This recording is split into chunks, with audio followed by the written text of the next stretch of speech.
Splashing on your favorite aftershave after your morning shave has been an age-long tradition, and in keeping up with that tradition, Giorgio Armani decides to release its newest iteration of the Code line, and this one is called Armani Code A-List, so stay tuned.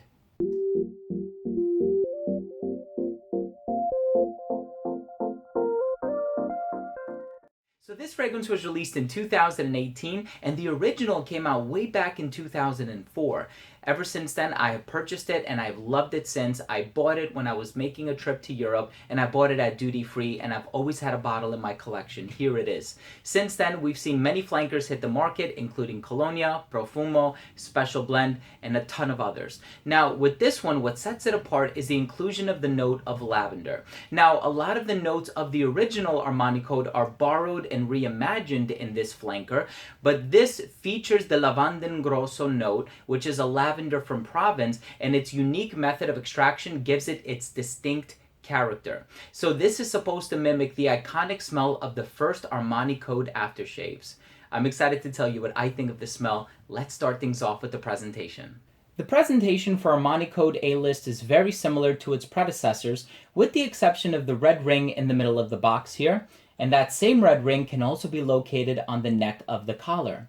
Armani Code A-List written on the bottom here, and on the very bottom, you'll find the serial number printed in white ink on top of the sticker, and that's where you know you need to look if you're looking to authenticate your purchase. Giorgio Armani insignia on the top of the cap here. The cap does click into place, so you can pick this one up from the cap, and the distribution on the atomizer is very nice. Let's go ahead and continue with the smell. Now, the interesting thing about the way that this fragrance opens up is that it does have that lavender note. And what's interesting about it is that if you trace it back to the DNA of the original Armani Code, which is present in here somewhat, you are going to get a woody aromatic fragrance here with the guaiac wood and the olive blossom, which lends it the aromatic presence. And then over here, it veers more so into fougere territory. So if you're following up on the statement made by the brand that it's supposed to mimic the iconic Armani Code aftershave, lavender definitely connotes that, right? That aftershave, fougere, classic, masculine, manly feel about it. Now, although the lavender note is in there, it certainly doesn't dominate the composition. I actually do get a lot of tonka bean. Tonka bean is also a note that is included in the original Armani Code, according to the official website, but not according to Fragrantica. And tonka bean is also found a bit more strongly in the Profumo version, which I quite enjoy. The only thing that really makes the Profumo version stand out, and to this day the Profumo version is still my favorite, is that it has this ambery backbone that I seem to enjoy. So there's a little bit of sweetness here that is not found in A-List, in Cologne, or in the original. Special Blend is up there a little bit, but I digress. So this one does take it in a different direction. As far as the performance goes, the projection was not all that. It actually sat very close to the skin, but the longevity is pretty good. Now, one question that people might have is this fragrance worth picking up if I have the original or if I have the Profumo?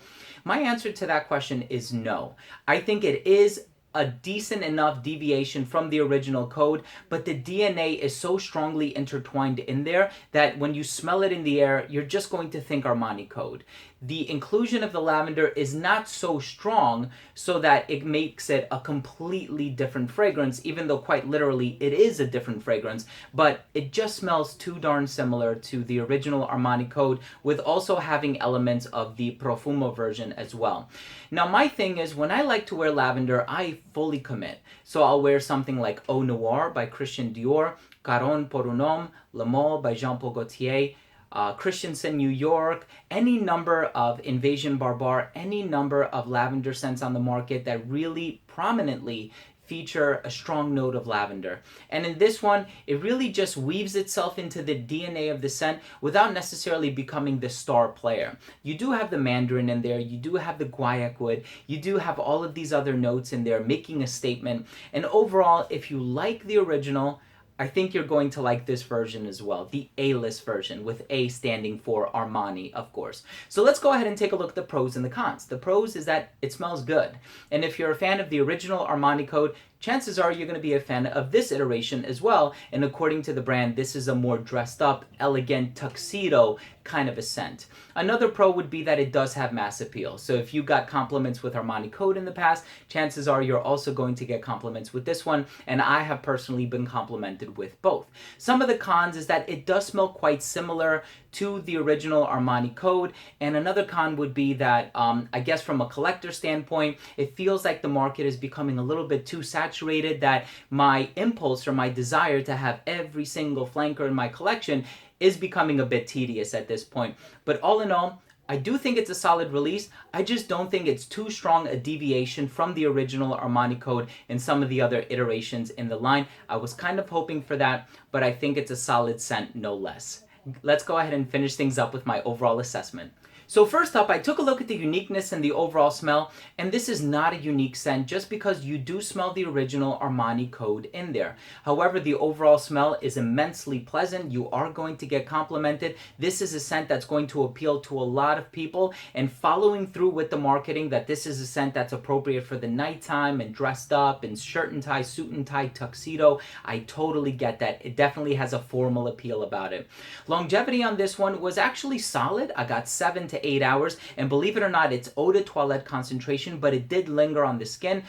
Performance as far as projection goes, on the other hand, it was a little quiet on my skin. So it actually sat very close to the skin. I was hoping that it would pump up. I was hoping that it would get me noticed a bit more, but people really do have to enter your intimate personal bubble in order to get a whiff of this one. Versatility, I think, is solid. Because of the lack of performance, you can wear this one in the hotter weather. The DNA makes it appropriate for the colder weather. So I do think it's a year-round scent. And because of the price, I would actually go ahead and wear this one casually as well. As far as age range goes, because it has that lavender note in there, I can see this one veering a bit more towards the mature crowd. So if you're a high school student, I would probably go for the Cologne version or the Profumo version on account of the sweetness, although I think this one can be worn very nicely if you're dressed up as well. But definitely go for this one if you're a bit of an older gentleman and you really want to get the presence of that lavender note, which I think is utilized pretty nicely, and they're just not as strong as I would have hoped to get it.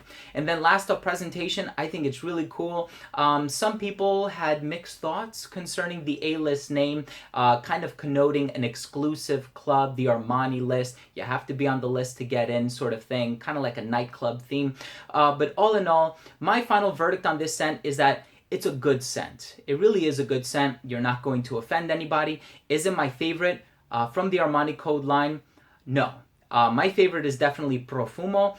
Do I like it more than the original Code? I don't think so. You know, I certainly have very fond memories attached to the original. So for the time being, I think I will continue to wear the original, and only because it's getting hot out. It was like 80-something degrees outside today. I'm going to start wearing the Cologne version a lot more again. But all in all, it's a solid scent. Next time I'm dressed up, I'm going to opt for this one as opposed to the original Code. And I think Armani did a pretty solid job. I'm super excited to see Armani come out with a brand new fragrance, something totally different, not an Acqua di Gio flanker, not a Code flanker, something unique and original, and I know Armani can do it. They certainly have a lot of talent there. So there you have it, ladies and gentlemen. Thank you so much for tuning in. That was my review of Armani Code A-List. If you own or have tried this fragrance, please let me know what you think. Leave a comment down below. Also, please don't forget to subscribe for future videos. Also, don't forget to click on the bell next to the subscribe button. This way, whenever I do upload future content, it will get delivered straight to your feed, and you never need to worry about missing any of my future uploads. Thanks again for watching. I love you guys, and we'll see you in the next episode. Take care.